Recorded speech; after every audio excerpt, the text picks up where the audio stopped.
Hello, hello, Rise by Design. My name is Amber Leanne Drake. I wanted to pop on and share with you just the experience of working with Elisa.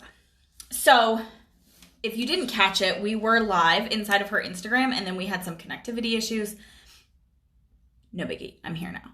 So, I'm going live. She is on a call, so we are just cruising with today, how it worked out. But if you can, go back to her Instagram, check out that live video. Her and I talked for like 20-30 minutes before we got cut off. So I would love for you guys to be able to catch that.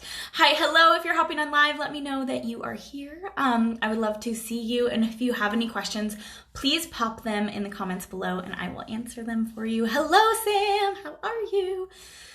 So working with Elisa. So first things first, when I came to her, I had really truly just started my business only a few months before. I had been in the online space for a little bit, and I had been working as a gut health coach. I worked with gut health and mindset, and I had actually run a program successfully before starting to shift into human design where I'm at now. So I'm a human design catalyst.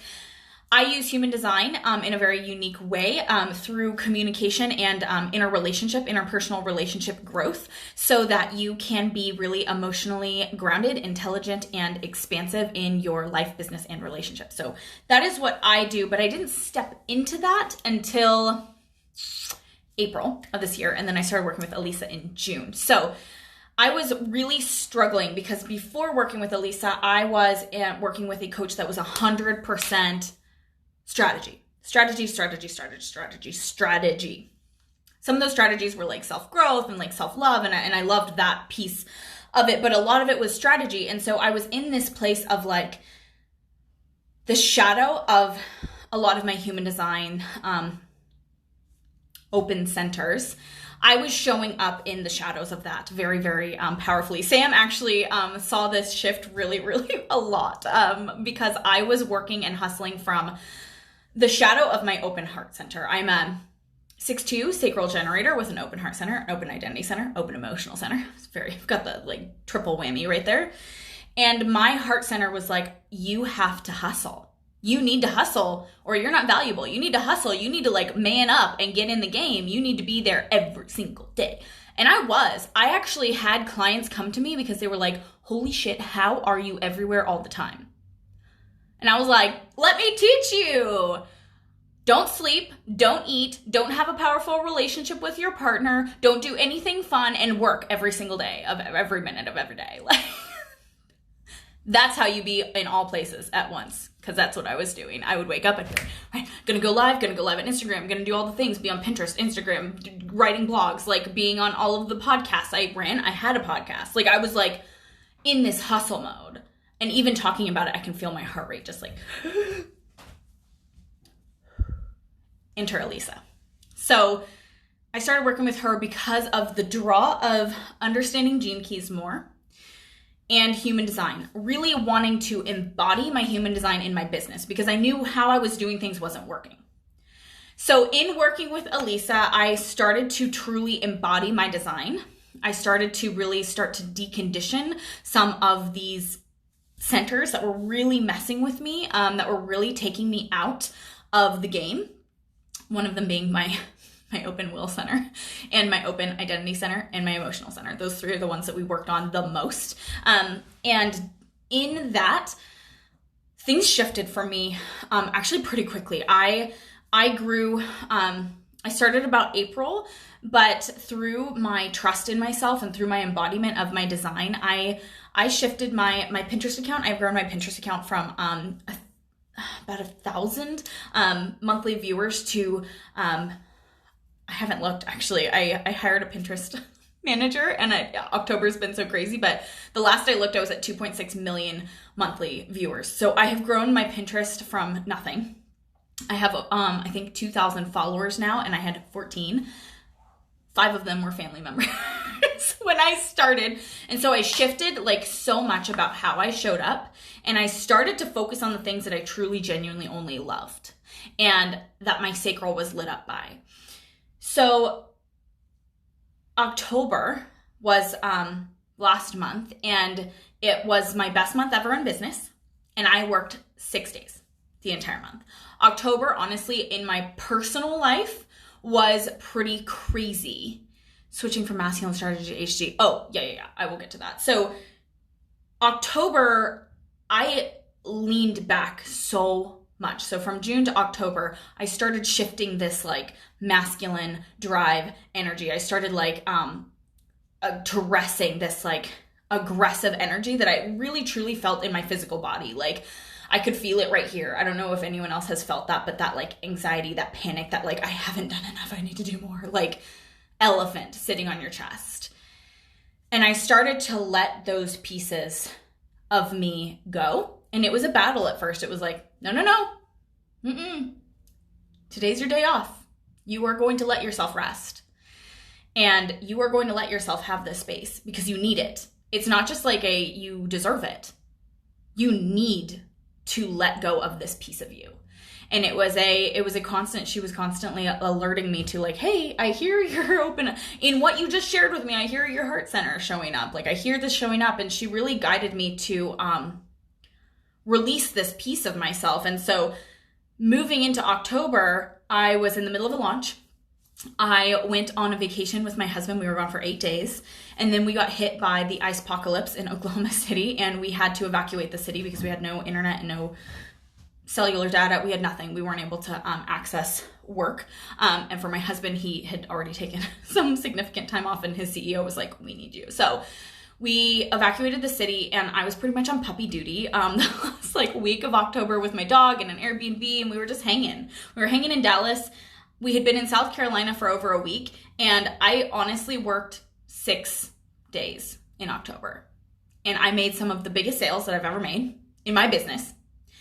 And I launched my program, and I felt amazing doing it. And I felt relaxed. I felt relieved. I didn't feel anxiety. I didn't feel that pressure, like right here, like I have to do more. Oh my God. Like I didn't. And I was like, this is what it is. Like I was truly able to, and I think one of the key things that with working with Elisa that I learned was like separating myself and my business. They're not the same thing. Though I am in a lot of ways, like I'm the face of my business, right? I'm the voice of my business, but I am not my business. And even though my personal life was like, whoa, like crazy, I had this deep connection to myself that I trusted myself 100,000%, and I knew that it didn't affect my business. And so working with Elisa, my business exploded. I have one-on-one clients that I am like madly in love with. I raised all of my prices and then got paid. I was shocked. She's like, no, you need to raise your prices. And I'm like, is anyone going to pay me if I raise my prices? Like crying about like whining about like from my open heart center, like, but it's not valuable enough if I raise my prices. She was like, I'm going to call bullshit on that. And let's just try it and see what happens. Right. I got paid the most that I've ever gotten paid for one-on-one coaching. I've gotten the most that I've ever gotten paid for human design readings. I've gotten the most I've ever gotten paid for a program that I have created from my heart and soul. And so I shifted everything about my business and the way I was running my business. And so really what shifted for me inside of, so it's like, that's what happened. My business shifted. I started making money. I started being relaxed and at peace. I also started putting, passive income streams into my business. I started like injecting them into my business. I now make sales almost every day from my passive income streams. And it's very interesting because when I got into the online space, I saw how everyone else was doing things. I was like, I got to do it like her and like her and like her and like her. And it's like, because I had no idea what I was doing. And it was because I was completely disembodied from my own truth, my own reality, my own desires. And when I started working with Elisa, I was like, what I really want is I want to make tons of money using Pinterest. I love Pinterest. I think it's the most fun platform. I'm excited about it. And I was like, she's like, well, do you have any like masterclasses you're selling or passive income streams? And I'm like, nope. She's like, so what you desire is not what you're doing. And it's like, well, no, because I'm doing what everyone else on the online space says that I need to be doing. And she's like, whoa. So we completely dismantled my business. So what I'm saying is like, not only did we shift everything about my business, but we completely dismantled it first and like basically started from scratch. And that's what happened. But how it happened is 100% surrounding awareness, energetics, and Elisa's ability to hold space in a very powerful and potent way. The way I felt working with Elisa was it wasn't like she was up here and she was telling me what to do. It's not that she came down to me, but she allowed me to step up to her. And she's like, all right, let's go. We linked arms and we went together. And if Elisa taught me anything, I said this on our live video on Instagram. If you didn't catch that, definitely go back. We talked back and forth for quite a while before we got disconnected, but I learned the art of desire. I am a sacral generator. Everything I desire is right here in my physical body. What I want, it's meant for me. And I wasn't allowing myself to even think about having it. Like I was building my entire business from what I thought I needed to do. And she's like, but what you want is this. Why are you not doing this? Because what you desire is what's meant for you. Not what Susie Q desires, not what Sam desires, not what anyone else, not what I desire, but what you desire is meant for you. So build that. So I allowed myself to desire again. And not only that, but to desire what I truly wanted. And some days that was just to lay on the couch and pet my new puppy for 45 minutes and not work. Or watch One Tree Hill. Or to have a cup of coffee and journal for an hour. And actually allow myself to feel safe in doing what I want. She also allowed me to desire a bigger why. When I got into the online space, it was like, I need to make money, honey. That's why I'm here. Pay me the big bucks. But my why was disconnected because I was disconnected. She allowed me to dream bigger about how I'm going to affect people and my ripple effect and how I'm going to change the world. She also taught me the art of contemplation, silence, being in myself, being with myself, and allowing that to move me. I practiced meditation before I met Elisa, but it was always like, I need to shut down my thoughts. I need to not think anything. Or I need to sit here and be silent so that I can get a new thought, so I can have like some download or some like massive understanding come through to me. And it was like, no. Sometimes you just need to be with thoughts that you already have.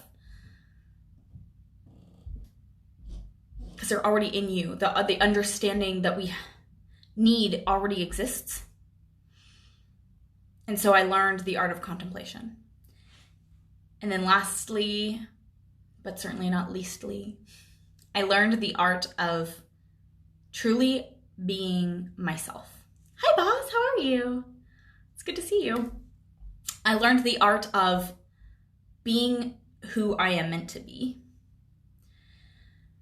I felt as though when I started working with Elisa, I was pulling a contortionist act. I was trying to show these different pieces of myself in the online space. I was trying to show this piece and only the best pieces.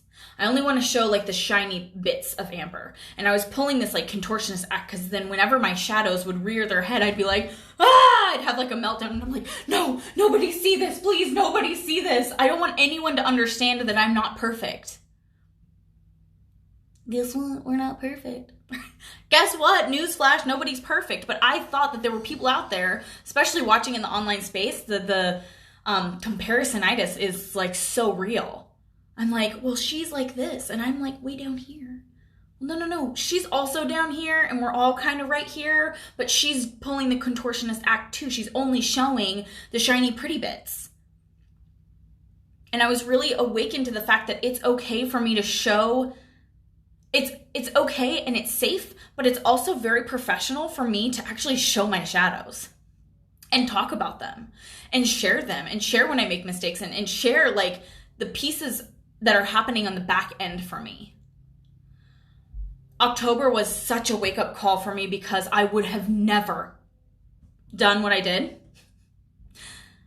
I let when we got hit by the ice apocalypse and we had to evacuate and we took our puppy to a new city in an Airbnb, and we were like, just like, so my husband and I were just so stressed out. Our hot water heater had gone, our stove was gone, everything just collapsed around us. And I was like, I feel like I'm okay. Everything's okay. We're all safe. Everything's fine. But in the moment, I felt like I was like, okay, this is it. I can either show up like nothing is wrong and I can show up and just keep showing up, or I can allow myself to be where I'm actually at. And I shared with my clients, I moved calls. The only time that I've ever done that was when I was like really, really, really, really, really, really sick. And even then, the next day I got on a call because I was like, I feel a little better today. I moved calls. I let reading clients know that I wasn't going to get their readings to them that week. I moved things around for me because I needed it, because I was like in survival mode. And I was met with the most immense amount of grace and understanding and love. And I was shocked. I was like, why have I never been real with my clients, with my audience before? Why was I hiding the real parts of me? And so Elisa taught me the art of being me. That includes my shadows. That includes my like open heart center, like rearing her head and being like, meow. That includes my life, me building my business around my life, my actual life, my real life, not just the life that I presented in the online space. Also, Elisa does some of the most powerful energy clearings that I have ever experienced in my life. They are immensely powerful and immensely potent.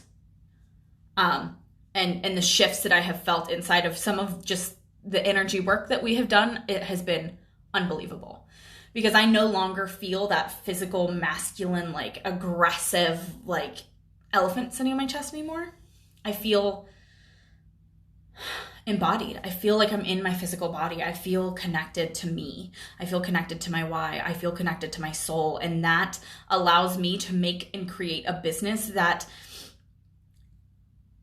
is so beautiful because it's built around me and my life and my desires, no longer built around what I think I need to, have to, maybe, could, do, should, have to, all of the things that I thought made an online business were completely dismantled working with Elisa and built back in this space of simplicity, awareness, and peace. And so if you're thinking about working with Elisa, do it. Like, just do it. It was it has been just the most incredible experience. And I am so grateful. I am so thankful for her work and what she's doing in the world, because I would still be stuck if it weren't for her. And so, Elisa, I love you with all of my heart. Thank you so much for this space for me to share my experience. And thank you for holding me for the last 5 months together. Has been absolutely incredible. And so all of my love to you guys. Again, if you didn't go catch the Instagram live we did before we got disconnected, Elisa and I talked for quite a while, and it was really, really fun. So I will talk to you all soon.